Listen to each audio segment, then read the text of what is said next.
esta presentación. Buenas tardes a todos, bienvenidos a esta presentación de la obra de nuestro querido amigo Miguel Pino Abad, La depuración de funcionarios de la Administración de Justicia durante la Segunda República.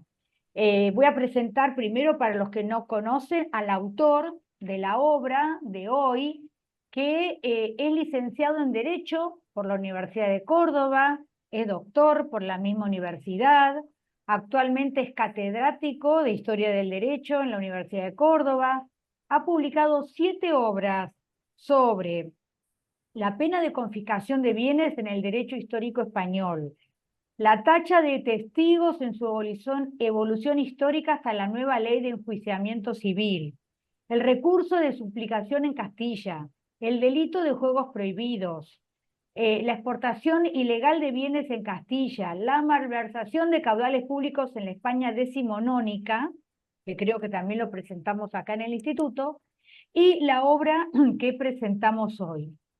Ha publicado alrededor de 50 artículos en prestigiosas revistas de historia del derecho, tanto españolas como internacionales, y más de 60 colaboraciones en obras colectivas.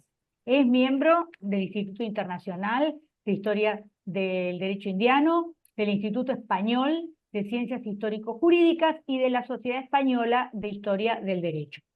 Y quien va a presentar el libro es su colega Marina Rojo Gallego Burín, a quien hoy tengo el gusto de conocer, que es licenciada en Derecho, es máster oficial en Derecho Internacional Privado y Relaciones Internacionales, máster en Derecho del Consumo y Empresa, doctora en Ciencias Jurídicas por la Universidad de Granada, profesora titular del Departamento de Derecho Privado Especial de la Universidad de Málaga, autora de 3 monografías, más de 20 artículos en revistas y numerosos capítulos en obra colectiva. Así que, Miguel, Mabel, es un gusto estar con ustedes aquí y que tengamos el placer de ser el espacio donde se va a presentar esta obra. Así que, si les parece, Marina, te doy el uso de la palabra. Adelante. Muchísimas gracias, Viviana, por tu presentación. En primer lugar, solo puedo comenzar pues, expresando mi enorme satisfacción de poder participar en este acto de presentación de un libro de don Miguel Pino Abad, que es una persona a la que le tengo una especial admiración académica. Ya nos ha puesto de manifiesto la profesora Viviana lo difícil que es contar todo lo que ha hecho, casi sería más fácil hacer un recuento de lo que no ha hecho el doctor Pino. Pero bueno, ya en cuanto al libro que nos ocupa esta tarde, La depuración de funcionarios de la Administración de Justicia durante la Segunda República, pues destacar que ha sido dado a la imprenta en la editorial Dickinson en el presente año, en este 2024. Y además que es una de las más prestigiosas editoriales del ámbito jurídico. No obstante, a pesar de que ha visto la luz hace unos escasos meses, estamos viendo cómo se está convirtiendo en una monografía de referencia. Pues en diferentes artículos periodísticos ya ha aparecido citado, por ejemplo, en El País, que es de tirada nacional aquí en España. Y ya se encuentra en la biblioteca del Congreso de los Diputados, en más de 100 bibliotecas internacionales, en diversas universidades alemanas, en los Países Bajos, en Boston, incluso en Estambul, en Bristol, Columbia, en Washington. Y es que lo cierto es que la Segunda República Española es un tiempo que, con su fulgor y oscuridad, su mérito y carencia, es un periodo muy atractivo para académicos e interesados. Y de hecho, yo creo que se podría decir que es hasta un tema de actualidad y de debate político, donde en ocasiones es cierto que se combina mucho el mito y la realidad. En este sentido, también es cierto que a pesar de ser una etapa de la historia de España sobre la que se ha escrito e investigado mucho, pues aún quedan cuestiones que casi llaman a los estudiosos. Y una de ellas precisamente es el contenido de este libro que presentamos, con el que se cubre una laguna de ignorancia que hasta este momento había en la historia. Con lo que me estoy refiriendo es a la depuración de los funcionarios de justicia. Y es que pese a que en los últimos tiempos pues, son muy numerosas las aportaciones dedicadas a ello, esas publicaciones se dedican a las depuraciones llevadas a cabo durante la dictadura de Franco, sin tener en consideración la represión sufrida en la etapa anterior, en la Segunda República Española. Hasta el punto pues, de que nos encontramos ante la primera monografía que con un carácter genuinamente histórico-jurídico analiza con sumo detalle los procesos realizados para privar de su puesto de trabajo a ese personal de la administración que simplemente pues, por cuestiones ideológicas era contrario al régimen implantado. Por tanto, ¿qué se concebía? Pues como una amenaza a la estabilidad del mismo. El componente jurídico de este libro pues, constituye precisamente uno pues, de los elementos esenciales que convierte a esta monografía en especialmente interesante a los investigadores, para poder dilucidar pues, esa purga de funcionarios de la Administración de Justicia en tiempos de la Segunda República. Este estudio es cierto que cuenta con una estructura metodológica impecable. Se compone de 12 capítulos, el primero se corresponde con la introducción, el segundo nos sitúa la temática abordada en el eje temporal y espacial. Resulta imprescindible siempre considerar esos precedentes de los que partimos y ya a partir de ahí se suceden los capítulos específicos dedicados al estudio de las depuraciones llevadas a cabo en estos tiempos de la Segunda República.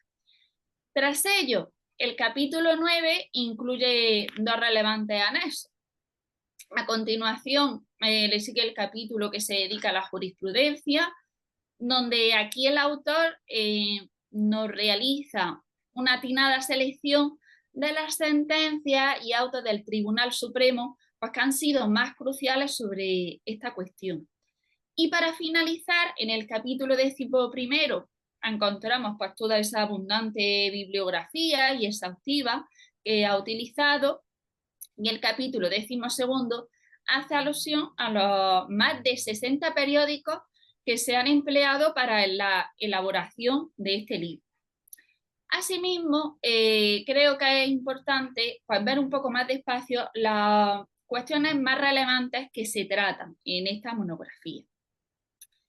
Es importante destacar que el doctor Pino Abad parte de ese carácter revisionista de la legislación de la dictadura de Primo de Rivera, con la que comienza su andadura la Segunda República. De tal modo que una de las cuestiones en la que se centra ese laberinto republicano fue la concerniente a la materia de inspección y de reparación de aquellas injusticias que se hubieran cometido en el tiempo anterior, hasta tal punto que lo llegan a entender como un deber que había contraído ese gobierno republicano. Es importante también advertir que este libro lo que cuenta es con la riqueza de que se ilustra con sobrados ejemplos. Por ejemplo, aquí Pino Abad identifica a José María Pernil Márquez como el primero que interpone una reclamación contra la declaración cesante al amparo del decreto de mayo de 1931.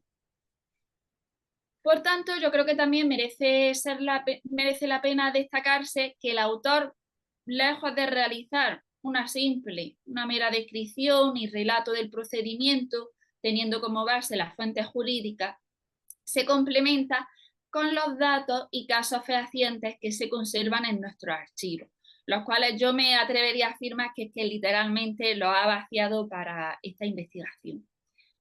Prueba de ello, pues son los más de 20 supuestos con los que se ilustra este tipo de reclamaciones, lo que al final esto nos permite realizar una perfecta construcción de este tipo de procesos.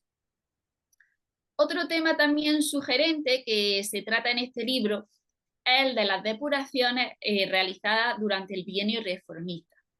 Y es que en este punto nos advierte el doctor Pino que una cuestión persistente en la República fue la incapacidad de adecuar la administración de orden público con ese ansiado sistema democrático. ¿Esto qué provoca? Pues que de un modo pues casi constante fueron declarados estados de excepción. ¿Esto fue lo que propició? Pues que la República articulara un sistema de represión al final idéntico al de la monarquía. De ahí que el propio gobierno republicano, por medio de un estatuto jurídico, se atribuyera plenos poderes. En definitiva, al final, la paz social era una mera entelequia. En relación con estas circunstancias, el autor realiza una descripción detallada y clara de la azarosa aprobación de la Ley de la Defensa de la República. Entre otros aspectos, la idea imperante era la de que si bien quien ejerciera una profesión liberal pues no tenía por qué ser republicano, un juez o un magistrado sí era esencial que lo fuera. Pino Abad aquí nos explica, yo creo que con muchísimo acierto, que un punto de inflexión fue el fallido golpe de Estado del general Sanjurjo. Y es que ello propició que Azaña presentara un proyecto de ley en las Cortes. ¿Para qué? Pues para obtener la aquiescencia de separar a todos aquellos funcionarios, tanto civiles como militares, que según la discrecionalidad del Ejecutivo, pues fueran considerados contrarios a la República. Este proyecto, pues verdad que lo consigue aprobar sin ningún tipo de dificultad. En consecuencia, ya a los pocos días comenzó su aplicación. Entre otros, al magistrado de la Audiencia de Málaga, que era Mariano Avilés, o al juez de primera instancia e instrucción de Sacedón, que era Carlos Martín. Especialmente acusada fue la atención también que le prestó la prensa a esta reforma que el gobierno republicano aplicó. De ahí que el autor nos muestre las opiniones diversas, diferentes de los periódicos, tanto a favor como en contra de ella. Por otra parte, también vale la pena destacar cómo Pino Abad en ocasiones pues, llama la atención al propio lector, al poner de manifiesto pues, hechos tan curiosos como el de que, pese al elevado número de separaciones definitivas de jueces y fiscales que se producían, solo 2 de los perjudicados llegan a recurrir ante el Tribunal Supremo. Y son además unos casos que los encontramos analizados pormenorizadamente en el libro. Pero claro, el gobierno de la Segunda República no se quedó ahí, fue mucho más allá. Y para ello pasó a renovar el Poder Judicial mediante la jubilación de jueces y fiscales. Mediante una ley que estaría vigente hasta el 1 de enero de 1933 y que ofrecía 2 vertientes para llevar a cabo esa práctica y alcanzar ese propósito. Por una parte, los propios jueces y fiscales podían voluntariamente pues, presentar su solicitud de jubilación y por otro, que era lo más polémico, como nos afirma el autor, fue que el ministro de Justicia podía proponer al Consejo de Ministros la jubilación forzosa de cualquier funcionario, incluso en el caso de que no hubiera ningún tipo de sospecha de hostilidad hacia el régimen. Por otra parte, también bajo mi punto de vista, una de las partes más sugestivas de este libro es todo el debate que se suscitó con posterioridad en el Congreso. Y aquí Pino Abad lo expone de un modo exquisito. Los argumentos refutando y a favor se van sucediendo. Y esto lo que va a ir generando pues, es un ambiente cada vez más enrarecido y de indignación en los diferentes sectores, como eran el de los estudiantes universitarios o también los colegios de abogados. Esta situación va a sufrir un viraje con el cambio de gobierno, que tiene lugar el 12 de septiembre de 1933, a cuyo frente se sitúa Alejandro Lerroux, que es lo que vino a reponer a aquellos funcionarios pues, que sin un expediente hubieran sido declarados cesantes desde el verano del año anterior. Por tanto, nos cuenta Pino Abad el procedimiento que llega a establecerse para la reposición del funcionariado, tales como que solo se iniciaría a instancia del interesado y nunca de oficio. No obstante, la ley que regulaba todo ello no se llega a aprobar hasta el 13 de diciembre del año siguiente. Entonces aquí, con la exhaustividad que caracteriza al autor, pues se van hilvanando en el libro pues todos aquellos casos que se beneficiaron de estas reposiciones. Asimismo, tampoco no pasa por alto el profesor Pino que a partir de febrero de 1936 el designio de aquellos que presentaron su solicitud de reposición y que en esa fecha no se hallaba aún resuelta, no logran su propósito. ¿Esto por qué fue debido?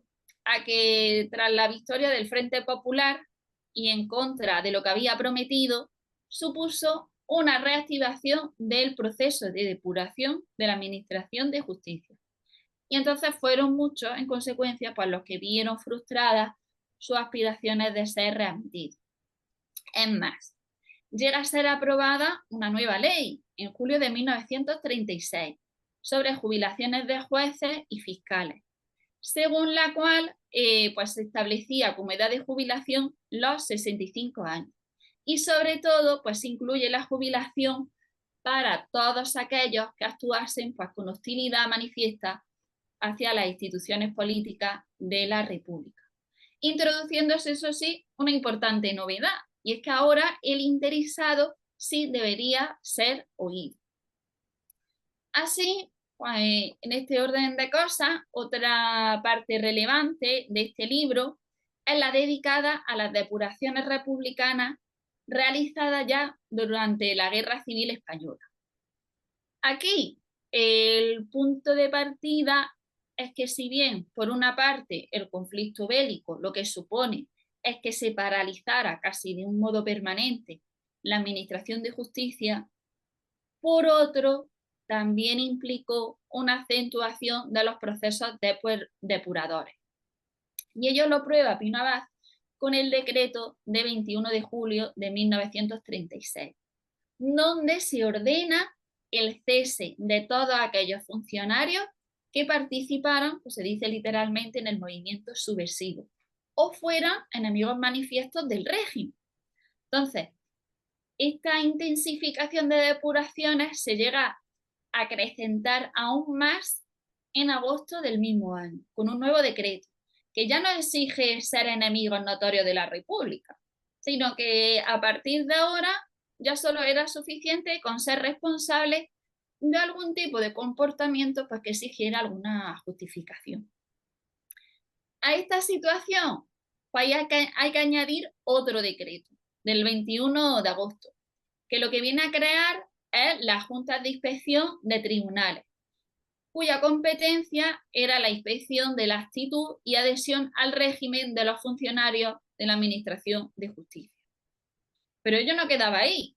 En septiembre del mismo año se aprueba otra disposición que se disponía a ordenar una revisión de las depuraciones, con el objeto de que el gobierno republicano tuviera pues, esa certeza de que existía una íntima compenetración con sus diferentes órganos.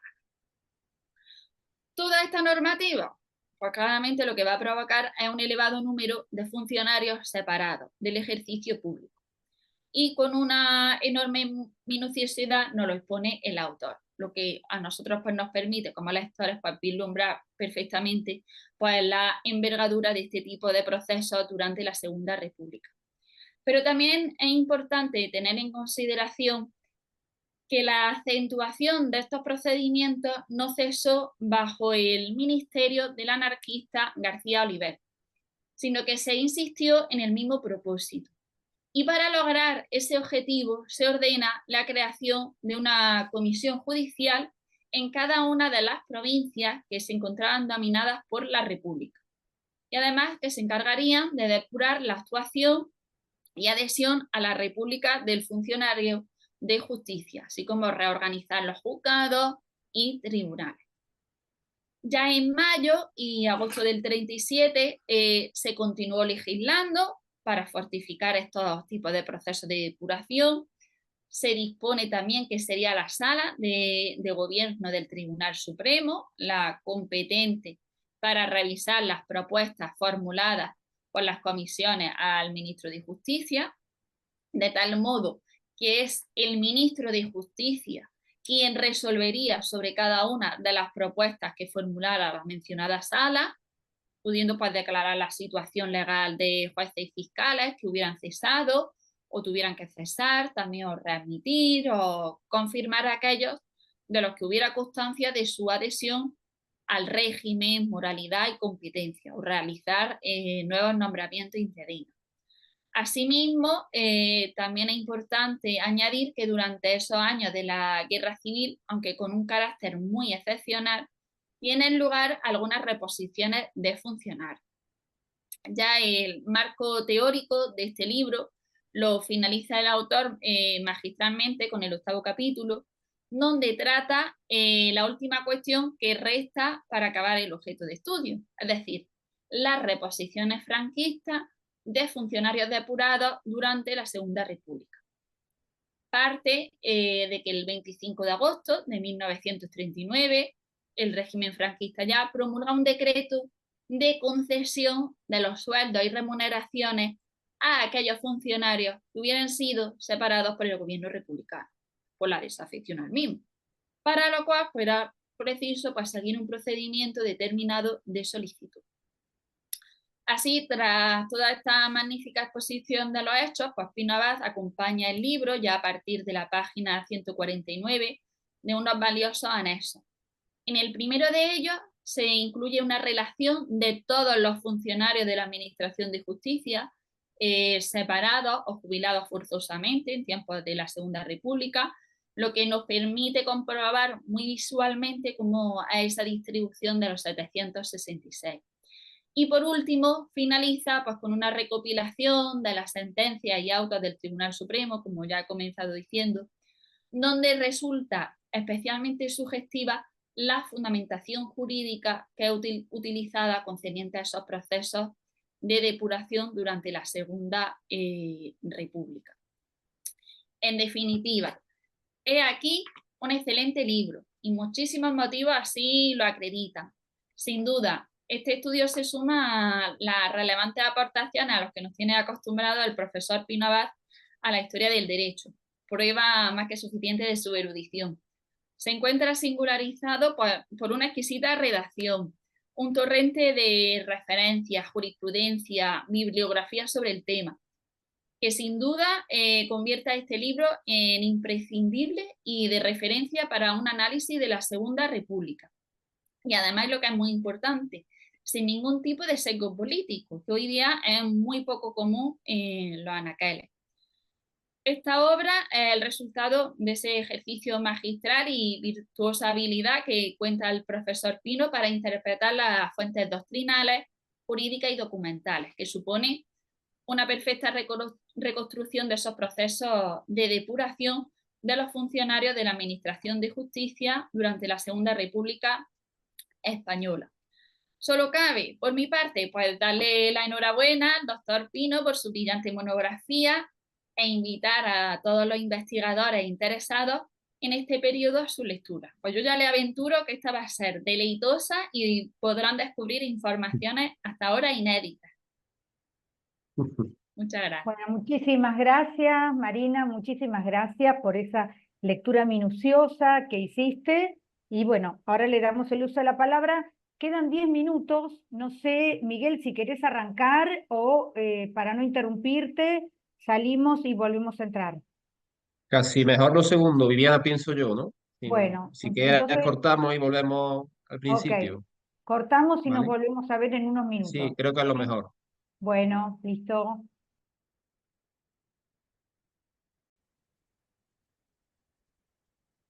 Bueno, continuamos con la segunda parte de la presentación del libro del doctor Pino Abad. Ya ha hecho la presentación la doctora Marina Rojo Gallego y ahora le damos el uso de la palabra al autor. Adelante, Miguel. Muchísimas gracias, muchísimas gracias. Bueno, pues por supuesto es obligado que lo primero de todo es agradecer al Instituto de Investigaciones de Historia del Derecho Argentino y más concretamente Viviana Kluger, entrañable compañera y amiga ya de hace bastante tiempo, ya que en su día fue ella la que me formuló su amable invitación a poder realizar este acto académico de presentación de mi último libro, lo cual, pues, como digo, estoy sumamente agradecido.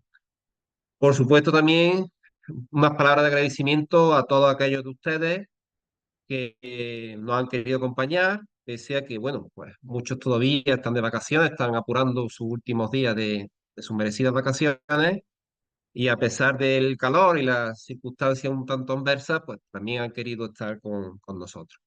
Y por supuesto también a Marina Rojo, compañera de la Universidad de Málaga, quien tuve la fortuna de formar parte de su tribunal de titularidad. Ahí ya me demostró la brillantez que atesora y que, bueno, pues ciertamente le estoy también muy agradecido por las palabras de presentación que ha realizado antes. Simplemente les puedo decir que Marina es autora también de una reseña al libro que se va a publicar próximamente en la revista de Estudios Históricos Jurídicos, la prestigiosa revista de Estudios Históricos Jurídicos chilena, y por tanto también les animo a que cuando se publiquen puedan leer dicha reseña, ¿no? Bien, también por otro lado, bueno, de quienes nos acompañan, pues hay muchos colegas que bien presencialmente he tenido la oportunidad de regalarle algún ejemplar del libro o incluso mandarle el texto en PDF, pero en fin, hay colegas que se han sumado, que no conozco, no he tenido esa oportunidad, pues decirles que pueden acceder al contenido completo del libro de forma totalmente gratuita, si así lo desean, simplemente entrando en la base de datos de la conocida base de datos de la Universidad de La Rioja, de Alnet, donde allí, pues simplemente poniendo en buscar documentos el título del libro, pueden acceder a su contenido completo. Algo que está totalmente autorizado por la editorial Dickinson. En fin, en España, pues se está abriendo el tema del acceso libre a las publicaciones, que se valoran más que si están en acceso cerrado, y por tanto, cuando publiqué este libro con Dickinson, pues obtuve en su momento la autorización, con lo cual en ese sentido no hay ningún tipo de problema. Bien, como acabo de apuntar, pues Marina nos ha hablado con suma claridad del contenido del libro. Yo en los minutos que tengo disponible a continuación, pues además de hablarle un poquito del contenido, de los aspectos, en mi opinión, más destacables del mismo, quisiera también hablarles de las razones que en su día me impulsaron a acometer su redacción, ¿no? Y para ello, lo que puede resultarles un poco sorprendente, no irme, como se dice en España, por los cerros de Úbeda, pero espero que después de lo que les voy a decir comprendan ese rodeo que les voy a dar. Y concretamente me quiero centrar en los resultados de las últimas elecciones generales que se celebraron en España el 23 de julio de 2023. En esas elecciones generales, el Partido Popular obtuvo 137 diputados frente a los 121 del Partido Socialista, lo que abrió el camino al líder del Partido Popular, Alberto Núñez Feijóo, a intentar sin éxito su investidura, pues consiguió solo el apoyo de 172 diputados, 177 votos en contra y un voto nulo. A partir de entonces, el líder del Partido Socialista, Pedro Sánchez, también intentó su investidura, que alcanzó el día 16 de noviembre al obtener la mayoría absoluta de la Cámara con 179 votos a favor, 171 en contra, tras 3 meses de intensas negociaciones entre otras formaciones políticas con los partidos independientes. Bien, entre las condiciones impuestas por estos últimos se hallaba la aprobación de una ley de amnistía que beneficiaría a los condenados por el conocido proceso o proceso independentista de Cataluña. Diferentes asociaciones judiciales ya advirtieron por entonces que la aprobación de dicha ley podía conllevar una quiebra del principio de independencia judicial o la separación de poderes en él. Bien, sin ánimo de profundizar sobre esta delicada e interesante, por supuesto, cuestión, me planteé si en periodos recientes de nuestra historia se había cuestionado también este tema de la independencia judicial y la separación de poderes. En mi condición de miembro del proyecto de investigación, conflicto y reparación en la historia jurídica española moderna y contemporánea, me planteé si durante la Segunda República, como régimen democrático que fue, se había vivido o no algo similar. Y encontré como punto de partida un artículo publicado en el periódico El Luchador el 27 de enero de 1932. Su autor, el entonces ministro de Justicia, Álvaro de Albornoz, bajo el título La República y los jueces monárquicos, afirmaba que una de las cosas que más preocupó a la República desde un principio fue la justicia. Él dijo que necesariamente un juez y un magistrado deben ser republicanos. Tenemos que sentir la República, perdón, tienen que sentir la República, y si no, están obligados a colgar su toga e irse. La República debe fiscalizar la actuación de los funcionarios que deben cumplir las leyes. En fin, como digo, son palabras textuales del ministro por entonces de Justicia, Álvaro de Albornoz. El segundo momento clave a tener en cuenta se produjo tras el fracasado golpe de Estado del general Sanjurjo el 10 de agosto de ese mismo año de 1932. Al día siguiente, Manuel Azaña presentó en las Cortes un proyecto de ley con el que se propuso obtener autorización para acometer la separación de todos los funcionarios que, según la discrecional apreciación del Ejecutivo, fueran considerados desafectos al régimen republicano. Como anteriormente ya ha adelantado Marina, pues el asunto fue aprobado sin mayor discusión y poco tardó en aplicarse a numerosos jueces y fiscales. Y en ese mismo mes de agosto, concretamente el día 26, se publicaba un artículo en el periódico madrileño La Libertad, de tendencia progresista, donde se elogiaba precisamente la aprobación de esta ley del 11 de agosto. Se decía que el gobierno, cuando separa a un magistrado de su función porque ha hecho armas contra la República, no hace otra cosa que anticiparse a la sentencia de los tribunales. Son funcionarios de procedencia monárquica que han continuado ejerciendo cacicato burocrático y recibiendo del nuevo régimen favor y consideración, en perjuicio de otros funcionarios leales. Un par de semanas después de que entrara en vigor esa ley sobre separaciones de empleados públicos desafectos al régimen republicano, el gobierno de Azaña estimó oportuno que debía completarse con la promulgación de una nueva disposición legislativa, esta vez centrada exclusivamente en los funcionarios judiciales y fiscales. Así se leyó por el ya citado ministro, Álvaro de Albornoz, un proyecto de ley sobre jubilación de los empleados públicos de ambas carreras. Justificó el documento por estimar imprescindible acometer en esos momentos una serie de medidas encaminadas, dijo, a la renovación del organismo judicial. Se quería que pudieran ser jubilados, cualquiera que fuese su edad, a su instancia por resolución del gobierno, todos los jueces de instrucción, magistrados y funcionarios del Ministerio Fiscal. En la sesión del Congreso de los Diputados del 10 de noviembre, Villanueva, representante de la minoría radical, preguntó al ministro cuáles eran las causas en virtud de las cuales se jubilaba a funcionarios de la carrera judicial y fiscal con arreglo a lo que él calificó esa ley excepcional. El ministro se limitó a decir que había diferentes causas, aunque eran susceptibles de ser reducidas a una: la incompatibilidad de esos funcionarios, juicio del gobierno, con una magistratura republicana. Lo cierto es que la oposición a la ley de jubilaciones llegó incluso a las aulas universitarias. Llamativa fue la declaración de huelga por tiempo indefinido de los estudiantes de la Facultad de Derecho de Zaragoza. Por su parte, los estudiantes de Granada, también en huelga, reclamaron que se instruyeran expedientes para depurar responsabilidades, mientras en Sevilla se promovieron disturbios por los alumnos. Pero sin duda hemos de subrayar las críticas de los diferentes colegios de abogados. El 23 de noviembre se celebró una reunión del Colegio de Madrid. El único punto del orden del día era la postura que debían adoptar los letrados madrileños sobre las arbitrariedades que, en su opinión, se estaban produciendo con las jubilaciones forzosa de jueces y magistrados.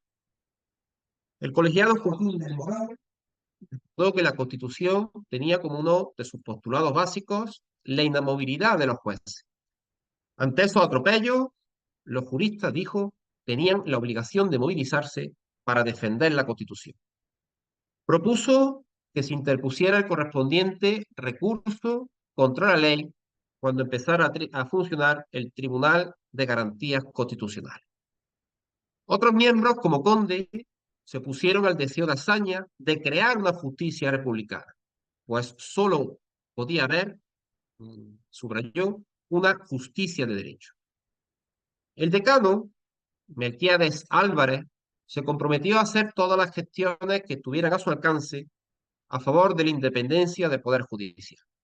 Para ello se propuso requerir de los poderes públicos que derogasen esta ley a través de una petición a las Cortes y otra del Gobierno, poniendo de manifiesto en sendos escritos todas las razones que justificaban la derogación de la ley de 8 de septiembre. Siguiendo los pasos del Colegio de Madrid, también se celebraron reuniones en otros colegios como el de Salamanca, San Sebastián, Pamplona, Huelva o León. A fin de establecer un criterio uniforme, a principios de diciembre se celebró en Madrid otra reunión, en este caso, donde participaron los decanos de los diferentes colegios de España. Tras numerosas intervenciones que recojo en el libro, se acordó suscribir la moción ya aprobada por el Colegio de Madrid. No fue hasta el día 30 cuando el presidente del Consejo de Ministros contestó al escrito que le había dirigido la Junta de Gobierno del Colegio de Madrid. Azaña afirmó que era criterio del gobierno que dentro de la necesidad de transformar todos los organismos de la administración pública, había algunos cuya adaptación al régimen republicano era más urgente, debido a la naturaleza de los cometidos que desempeñaban. Por eso, aclaró, se aprobaron las leyes de 11 de agosto sobre separaciones y 8 de septiembre sobre jubilaciones. Finalizó Azaña expresando que no habían variado las circunstancias que aconsejaban cambiar ahora de criterio, por lo que no se accedía a la solicitud formulada. El cambio de gobierno que se produjo el 12 de septiembre de 1933 supuso que uno de los asuntos más importantes que debía afrontar el flamante Ejecutivo, presidido por Alejandro Lerroux, fuese la reposición de los funcionarios que, sin expediente, habían sido declarados cesantes desde el verano del año anterior. Sin embargo, hubo que esperar a comienzos de 1934 para que el Consejo de Ministros tratara el asunto. Seguidamente, en la sesión de corte de 31 de enero, leyó el presidente del Ejecutivo el proyecto de ley sobre revisión de resoluciones dictadas de oficio y sin previa formación de expediente, con arreglo a las leyes de 11 de agosto y 8 de septiembre de 1932, referentes a la separación o jubilación de funcionarios de la Administración de Justicia. Tras una larga tramitación, finalmente el proyecto quedó aprobado como ley el 13 de diciembre. A partir de entonces se sucedieron las órdenes ministeriales que permitieron la reintegración en sus puestos de quienes habían resultado separados o jubilados forzosamente durante el periodo político anterior. No obstante, el triunfo del Frente Popular en febrero de 1936 conllevó que la suerte de quienes aún no habían recibido respuesta sobre sus instancias de reposición, al amparo de la referida ley de 13 de diciembre de 1934, cambiará radicalmente, pues resultaron, en la inmensa mayoría de los casos, desestimadas por el nuevo gobierno. Otro paso más se produjo cuando el 16 de junio de ese año de 1936 se leyó en el Congreso de los Diputados por el ministro de Justicia, Manuel Blasco Garzón, un nuevo proyecto de ley sobre jubilaciones de jueces y fiscales. Debo resaltar que a diferencia de la polémica ley de 8 de septiembre de 1932, ahora sí se indicó que si la jubilación no se había realizado a instancia del interesado, debería ser oído en el oportuno expediente. El inicio de la guerra civil al mes siguiente supuso que el proceso de depuración funcionarial se intensificara considerablemente. Por medio de un decreto de 21 de julio, se estableció que el Gobierno de la República dispondría la cesantía de todos los empleados que hubieran participado en el movimiento subversivo o fueran enemigos del régimen. De forma particular, sobre el tema que ahora nos ocupa, merece destacarse el decreto de 21 de agosto que permitía al Ejecutivo separar del servicio activo a todos los funcionarios dependientes del Ministerio de Justicia que, no estando comprendidos en el citado decreto de 21 de julio, hubieran tenido un comportamiento, se decía textualmente, que debería ser explicado a juicio del Consejo de Ministros. Hasta el fin, ese mismo día, se crearon las llamadas Juntas de Inspección de Tribunales, encargadas de investigar la actitud y adhesión al régimen republicano de los funcionarios de la Administración de Justicia.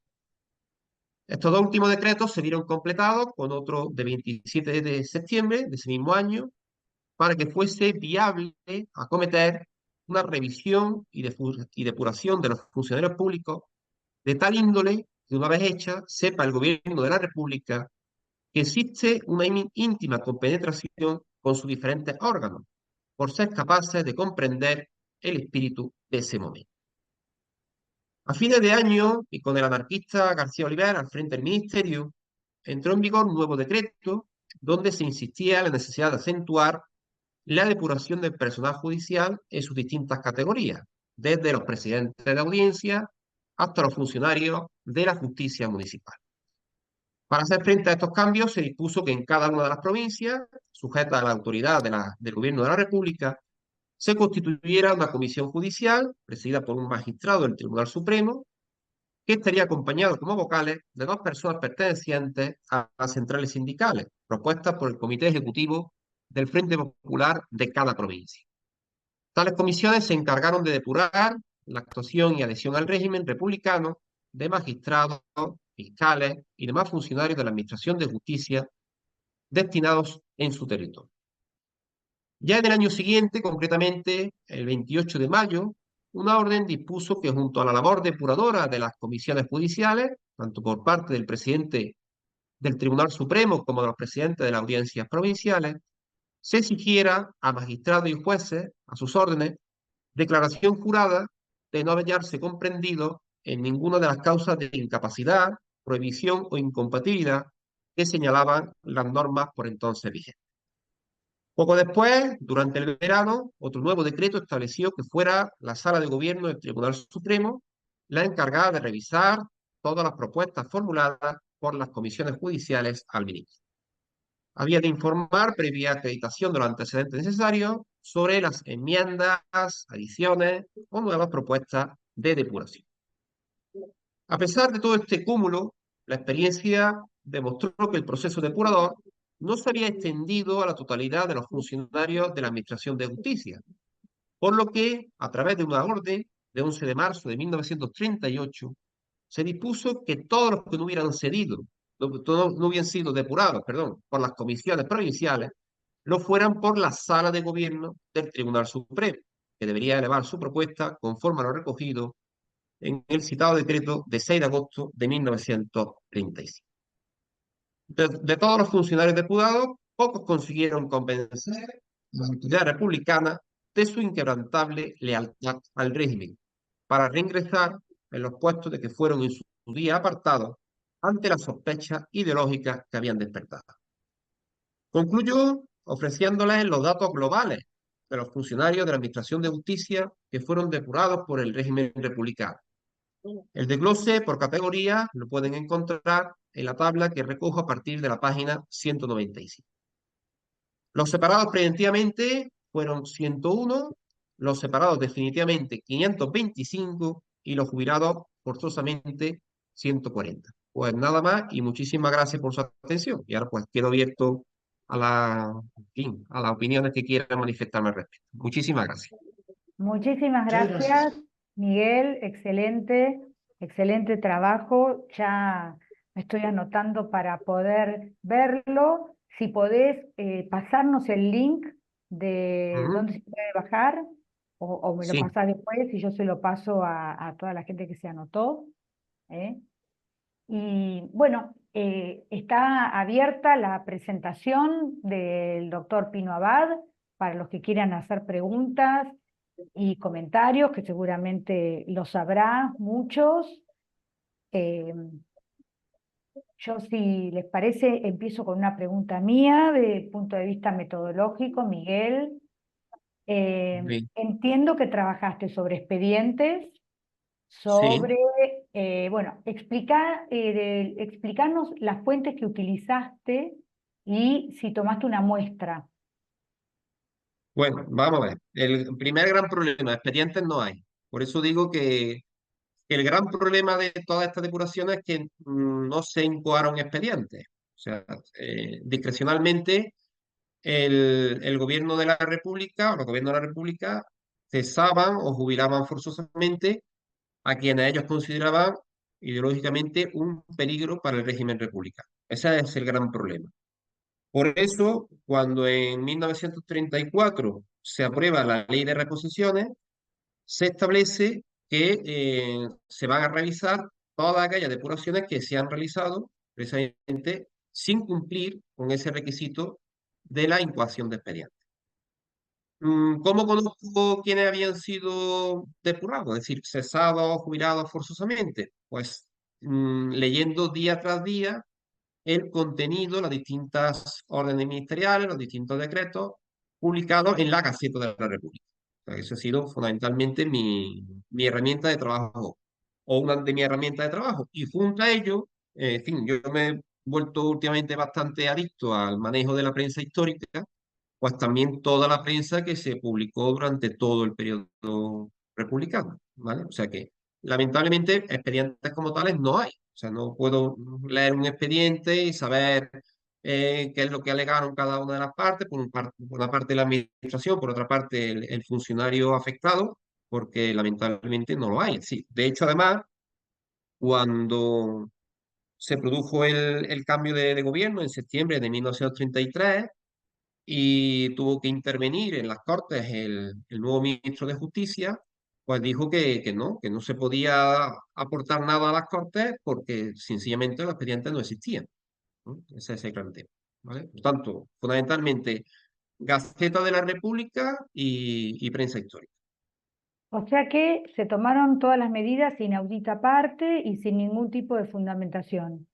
Claro, ese es el gran problema. Es decir, esto es algo que yo, pues, me ha llamado poderosamente la atención. Es decir, durante la dictadura de Primo de Rivera o posteriormente durante la dictadura franquista, sí, estamos hablando de regímenes dictatoriales, es comprensible pues, que se realicen esos tipos de abusos de poder. Ahora bien, en un régimen democrático como era la Segunda República, que no se cumpliera con eso tan elemental como es la incoación de expedientes y que las personas afectadas pudieran defenderse, pudieran demostrar si eran o no fieles al régimen republicano o suponían un grave peligro y por tanto tenían que ser apartados, pues eso fue lo que más me chirrió, ¿no? Cuando estaba redactando este libro.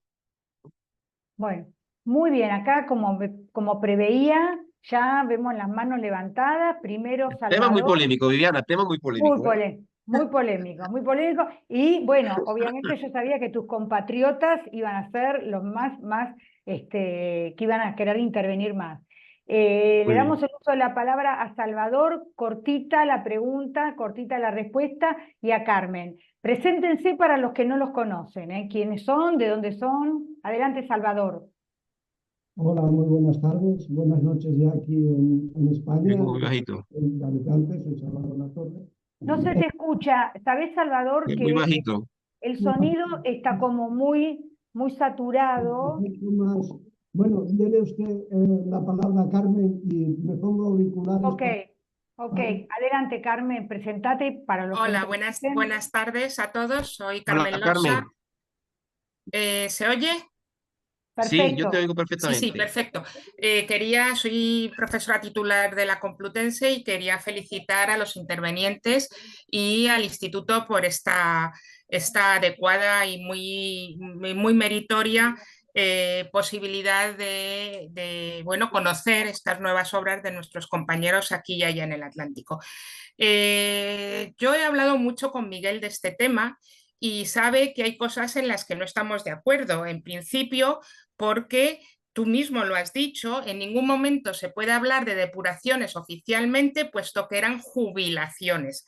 Otra cosa, es lógico pensar que, por supuesto, esto era una medida más política y polémica que una medida, digamos, de finalización de la carrera de la judicatura.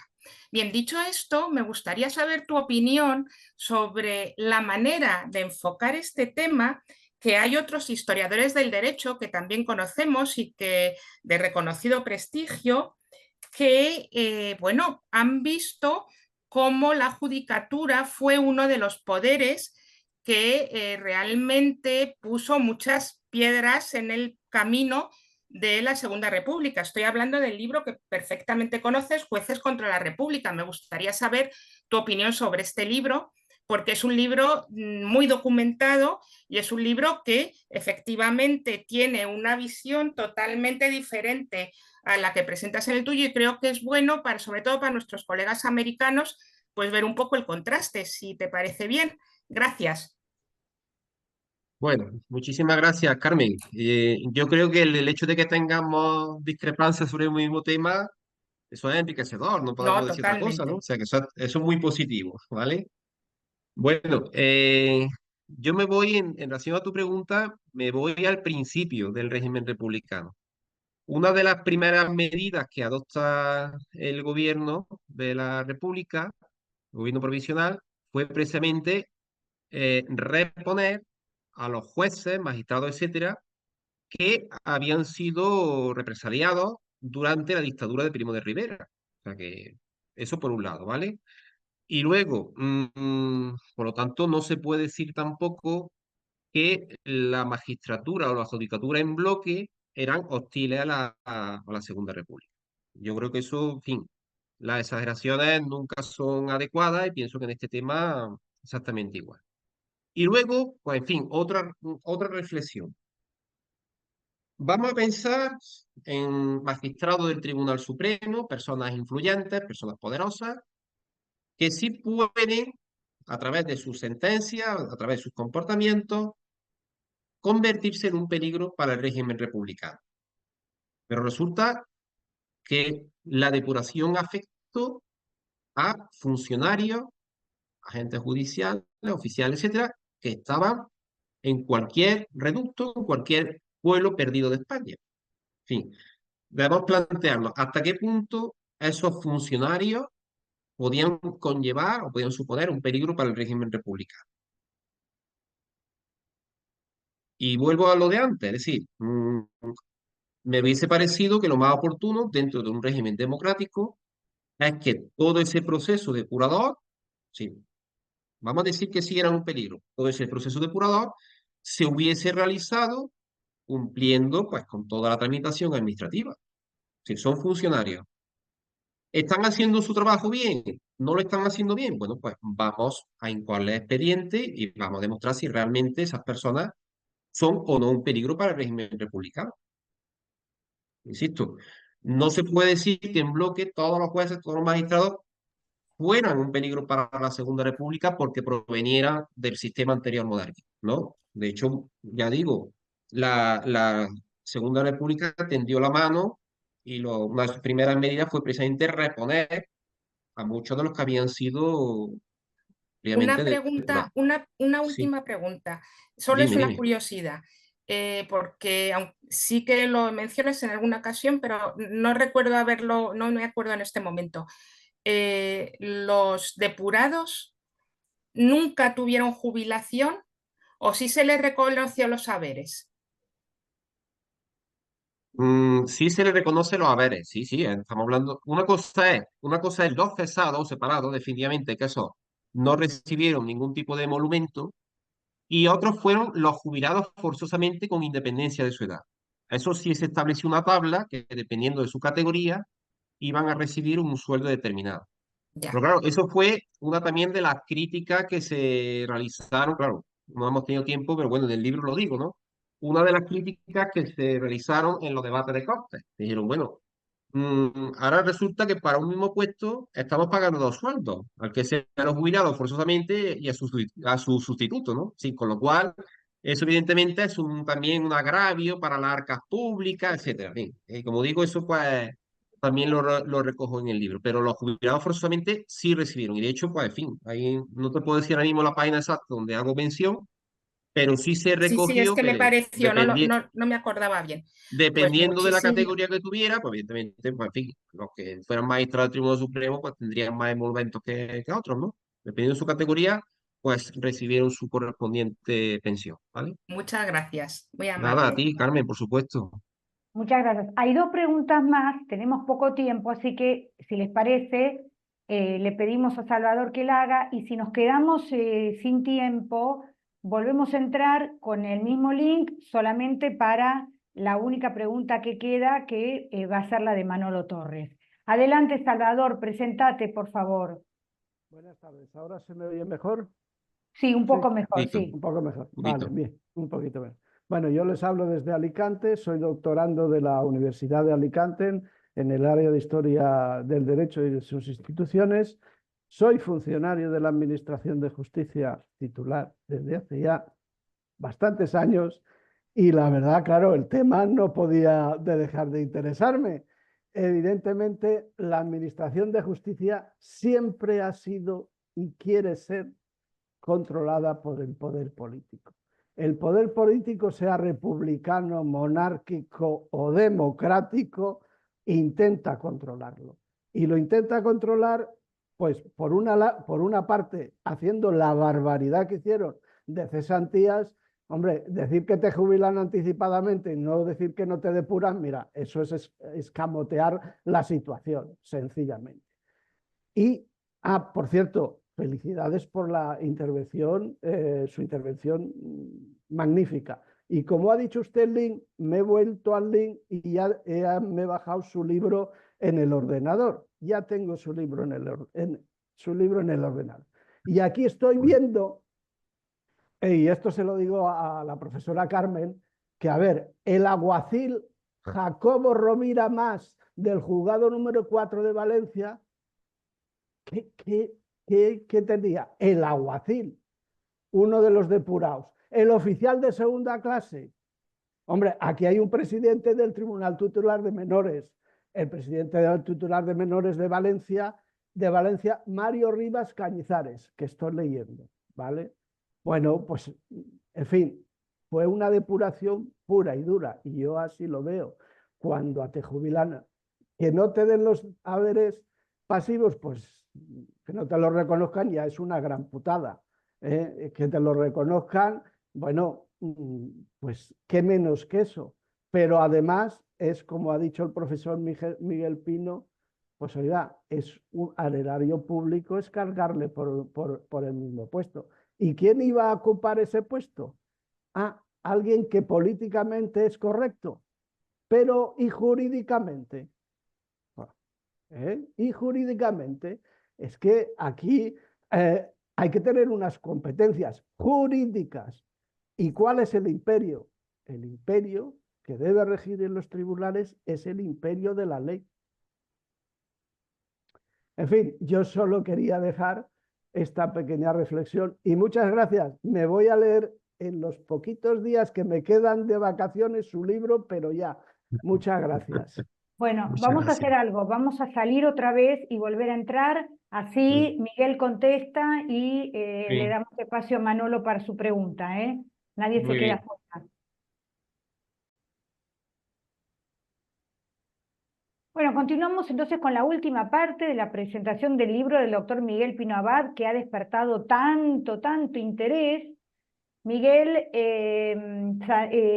acá en la parte previa, nuestro colega Salvador te hizo un comentario, no sé si Sí. querés hacer algún comentario vos. Sí, bueno, en fin, agradecerle su intervención, agradecerle también el interés que ha mostrado en leer mi libro y efectivamente, pues bueno, a él como persona vinculada a la Administración de Justicia y que conoce perfectamente su funcionamiento, está claro que la Administración de Justicia siempre se ha querido politizar, ¿no? Y por tanto, estoy totalmente de acuerdo con él.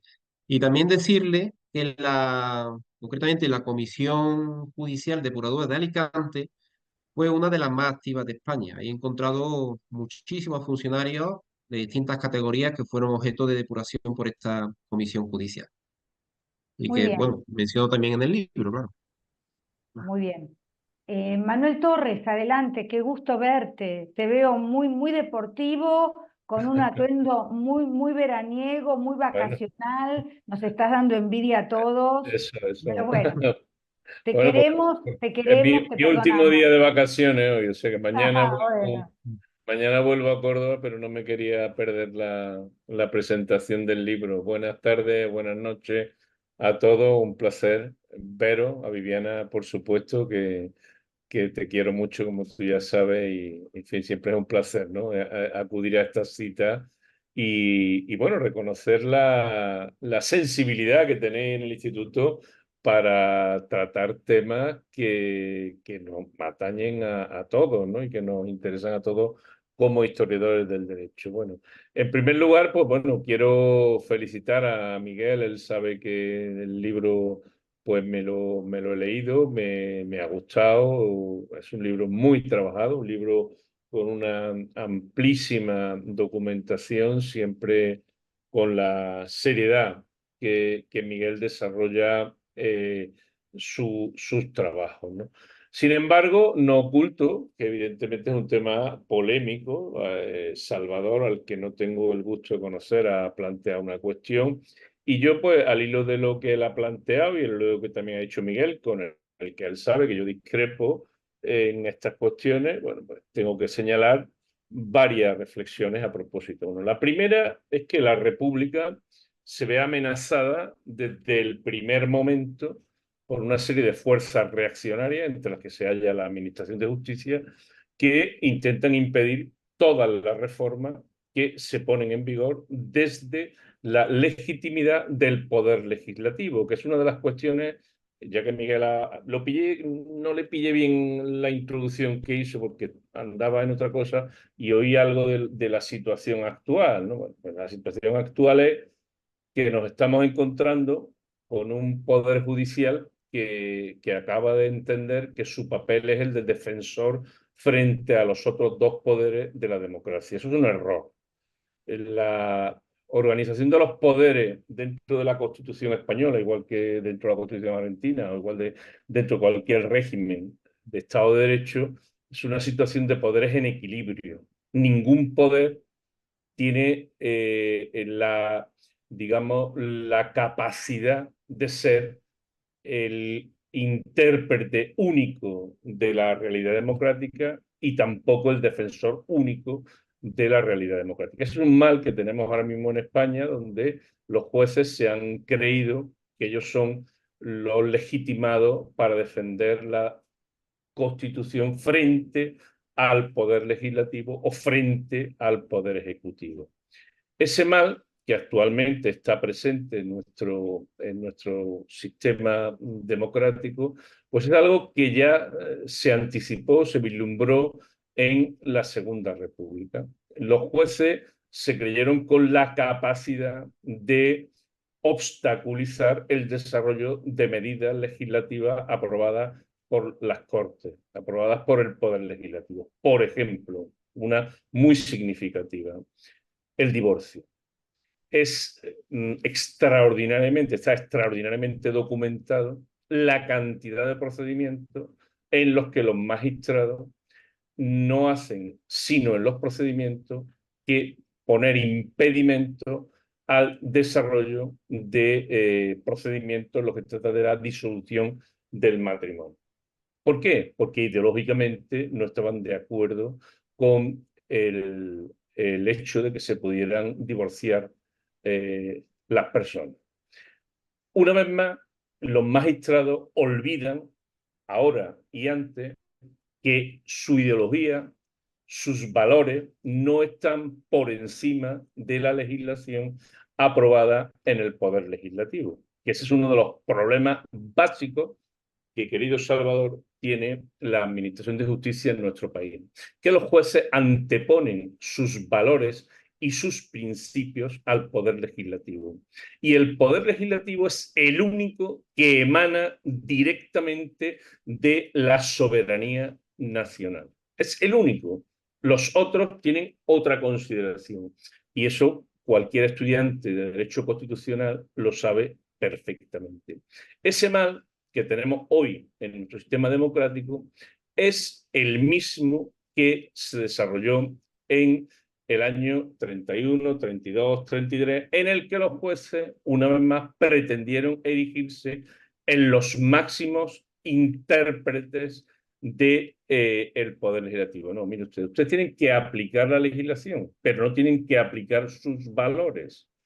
Ya digo que documentadamente se puede consultar eso en el Archivo Histórico Nacional, en la causa general que afortunadamente, entre comillas, el régimen franquista nos legó cuando hizo esa causa general, pues bueno, ahí nos dejó una documentación extraordinaria en la que se puede ver todo eso. Dicho esto, el trabajo del profesor Pino pone una cara de la moneda muy interesante, muy bien tratada, en la que efectivamente la República trata de alguna manera, no vamos a ocultarlo, eliminar a una serie de miembros de la magistratura que estaban entorpeciendo la labor que tenía que hacer la República.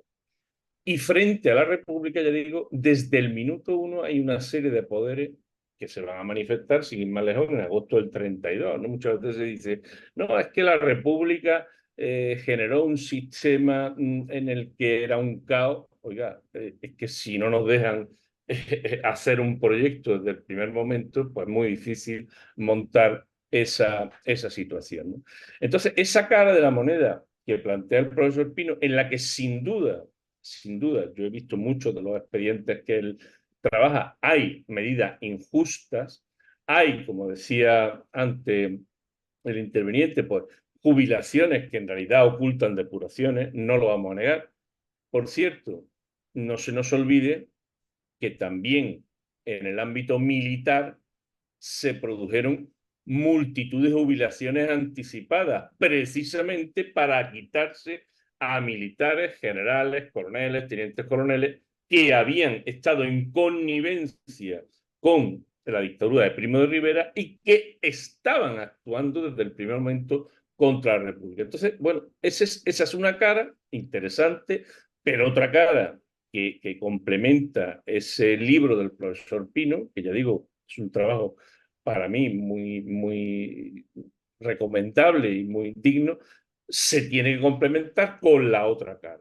Cómo el Poder Judicial trató de convertirse en un eje frente al desarrollo de los valores que la Constitución Republicana del 31 pretendía poner en marcha. En fin, un poco mi visión y quería plantearla porque, bueno, en alguna medida en la España actual está sucediendo exactamente lo mismo, que los jueces se han erigido, no sé por qué razón, en valedores máximos de un sistema en el que ellos son un poder de los tres poderes y que no se olvide que el poder legislativo es el único que emana del pueblo. Muchas gracias. Bueno, muy contenta de que este sea un espacio para poder disentir, para poder opinar sobre temas que obviamente nos tocan a todos y muy de cerca. Miguel, no sé si querés contestarle, si Bueno, no, hay sí, por supuesto. un comentario por el chat de Fernando Con, Pérez de México y después uno de Abraham Saldívar. Así que que, adelante. por supuesto, con Manolo, en fin, él ha estado muy presente en todo el proceso de elaboración del libro. Lo hemos ido comentando prácticamente línea a línea, párrafo a párrafo, todo lo que yo iba manejando, mi visión del tema, etcétera.